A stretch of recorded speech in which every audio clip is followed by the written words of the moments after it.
So అది ఇక తెలంగాణ కూడా మనం చెప్పుకోవాలి. ఇందాకే నేను చూసాను తెలంగాణలో హైదరాబాద్ లో మాధవీలత లీడ్ లో ఉందని వచ్చింది. అదే కొంత ఆశ్చర్యమే. ఎందుకంటే ఎవరు కూడా ఏ ఎగ్జిట్ పోల్ కూడా గెస్ చేయలేదు. ఇప్పటి వరకు అయితే మాత్రం కాంగ్రెస్ బీజేపీ పోటాపోటీగా ఉన్నాయి. మొత్తం 15 నియోజకవర్గాల్లో లీడింగ్ గురించి మనకు వార్తలు వస్తే అందులో మన మాధవీలతను దాటేసింది ఇప్పుడే. ఎంఐఎం లీడ్లోకి వచ్చింది మాధవీలతను దాటి. ఇటు కాంగ్రెస్ 7 స్థానాల్లో లీడ్లోకి వచ్చింది. ఇటు బీజేపీ కూడా 7 స్థానాల్లో ఉంది. అంటే క్లియర్ గా బీజేపీ కాంగ్రెస్ మధ్య పోటీ కనబడుతుంది. బీఆర్ఎస్ ఇప్పటి వరకు అయితే బోని చేయలేదు. మామూలుగా దాదాపు వచ్చిన అన్ని ఎగ్జిట్ పోల్స్ కానీ ప్రీ పోల్స్ కానీ బీజేపీకి బీఆర్ఎస్ కి 0 నుంచి మ్యాక్సిమం 2 ఇచ్చాయి. సో ఈవెన్ కేసీఆర్ కూడా ఏమన్నాడంటే మేము ఎగ్జిట్ పోల్స్ని పట్టించుకోము, ఒకడెవడో మాకు 11 ఇచ్చాడు, 11 వస్తే పొంగిపోయేది లేదు, 1 వస్తే కుంగిపోయేది లేదు అన్నారు. అంటే వాళ్ళు కూడా ప్రిపేర్ అయి ఉన్నాడు. సో రిజల్ట్ కూడా దానికి తగినట్టే ఉంది. యాక్చువల్గా చాలా మంది ప్రొజెక్ట్ చేసింది బీజేపీ నెంబర్ 1 పొజిషన్ లో ఉంటుంది, కాంగ్రెస్ 2nd పొజిషన్ లో ఉంటుందని. కానీ మనకి ఇక్కడ రిజల్ట్స్ చూసుకున్నప్పుడు ఈక్వల్ గా ఉన్నాయి బీజేపీ కాంగ్రెస్. ఇది కొంత రేవంత్ రెడ్డికి సంతోషకరమైన వార్త అని చెప్పొచ్చు. ఈ ట్రెండ్ కానీ ఇట్లాగే కొనసాగితే, ఎందుకంటే రేవంత్ రెడ్డి కాంగ్రెస్ పెర్ఫార్మెన్స్ బాగుంటే ఆయన పదవికి డోకా ఉండదు, ఆయన స్థిరపడిపోతాడు. సో లేదంటే కాంగ్రెస్ బాగా తగ్గిందంటే మాత్రం ఇబ్బంది అవుతుంది. నిజానికి కేసీఆర్ గట్టి ఫైట్ ఇచ్చాడు, లేటుగా మొదలైంది కానీ ట్రై చేస్తాడు ఆయన మ్యాక్సిమం, బట్ అది సరిపోలేదు. బీఆర్ఎస్ ఎంత కోల్పోయిందో ఆ బీఆర్ఎస్ ఓట్ అంతా కూడా బీజేపీకి షిఫ్ట్ అయిపోయింది అనమాట. అవును, అది నేను చాలా వీడియోల్లో కూడా నేను అనాలిసిస్ చేసినప్పుడు చెప్పాను. అదే ఇక్కడ కనబడుతుంది మనకి. సో ఏదేమైనా బీజేపీ ఆశించిన స్థాయిలో అయితే పెర్ఫార్మెన్స్ లేదు ఇప్పటి వరకు చూస్తే. ఈక్వల్ గా ఉంది, బీజేపీ కాంగ్రెస్ ఈక్వల్ గా ఉన్నాయి. సో ఇది బేసిక్ గా ఇటు ఎన్డీఏ ఇండియా కూటమికి సంబంధించి ఇండియా కూటమి స్లోగా పెరుగుతుంది. ఇండియా కూటమి 204కి వచ్చింది, ఎన్డీఏ 279కి వచ్చిందనమాట. అట్లాగే మనకి ఇప్పుడు అక్కడ అసెంబ్లీలో ఆంధ్రప్రదేశ్ అసెంబ్లీ చూస్తే 83 లీడ్లో వచ్చాయి. కొద్దిగా వైసీపీ మెల్లగా పెరిగింది, 11 నుంచి 17కి వైసీపీ వచ్చింది. ఇదేమో 67కి వచ్చింది. ఇంకా గ్యాప్ అయితే విపరీతంగా ఉంది. మరి వైసీపీ అయితే కొద్దిగా జంప్ చేసిందని చెప్పాలి. 11 నుంచి ఒక 6 జంప్ చేసింది, ఒక్కసారిగా ముందుకెళ్ళింది. మరి ఇది చూడాలి, ఎందుకంటే వైసీపీ ఏమన్నా వైసీపీ ఆయన చెప్తున్నట్టు వాళ్ళ ప్రతినిధులు వైసీపీ వాళ్ళు మేము గెలిచేవి ఇంకా అనౌన్స్ చేయలేదు, వాళ్ళు గెలిచేవి చేస్తున్నారు బిగినింగ్ లో, అందుకని మీకు అలా అనిపిస్తుంది అన్నాడు. కానీ మరి చూడాలి. ఇప్పటికైతే ఇప్పుడు చూస్తే మాత్రం ఓన్లీ 17 మాత్రమే వైసీపీకి ఉన్నాయి, 67 వాళ్ళకు ఉన్నాయి. కాబట్టి ఇప్పుడు కూడా 50 లీడ్లో ఉంది. 50 లీడ్లో ఉండడం అంటే మాటలు కాదు, వాళ్ళకంటే ఎక్కువ 50 ఉన్నారు వీళ్ళు. కాబట్టి నాకు తెలిసి ఎంత పెరిగినా కూడా వైసీపీ దీన్ని అందుకోవడం కష్టం. ఇంకే 50 అహెడ్లో ఉంది కదా, 50 అహెడ్లో ఉంటే 50ని అందుకోవాలి వాళ్ళు.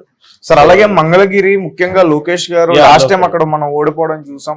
మరి ఈసారి ఆధిక్యంలో ఉన్నారంటూ కూడా, ఈసారి ఆధిక్యంలోనే ఉన్నాడు లోకేష్ కూడా క్లియర్ గా ఈసారి గెలిచే అవకాశం ఉంది. సో మనకి యాక్చువల్ గా ఆరామస్థాన్ సర్వే తప్పైంది ఓవరాల్ గా ఇప్పటి వరకు మనం చూస్తే.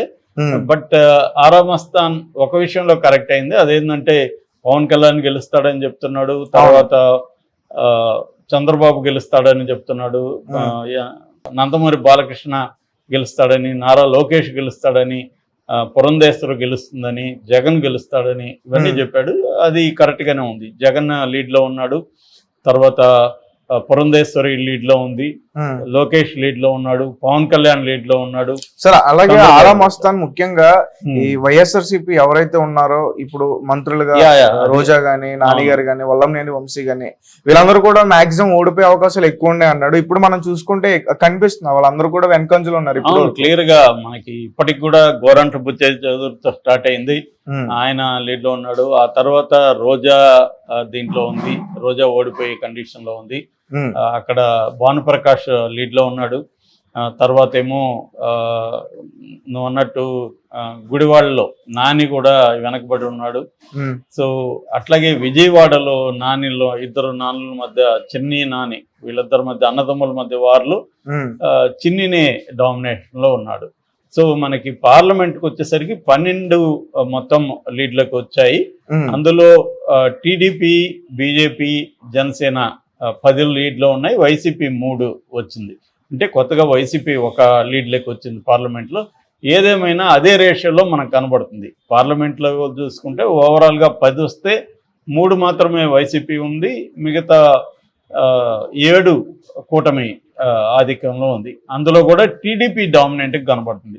అంటే టీడీపీకి ఇది చాలా పెద్ద విజయంగా చెప్పుకోవచ్చు. ఎందుకంటే కూటమిలో కూడా బీజేపీ మీద, జనసేన మీద ఆధారపడే పరిస్థితి టీడీపీకి రాదు. టీడీపీ బ్రహ్మాండమైన మెజార్టీతో టీడీపీ అధికారంలోకి వచ్చే అవకాశం కనబడతా ఉంది.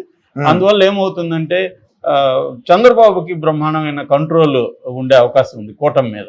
అట్ ది సేమ్ టైం చంద్రబాబుకి ఇంకొక అడ్వాంటేజ్ ఏంటంటే మనకి ఇండియాలో నరేంద్ర మోడీకి కంప్లీట్ ఆధిక్యం కనబడట్లేదు.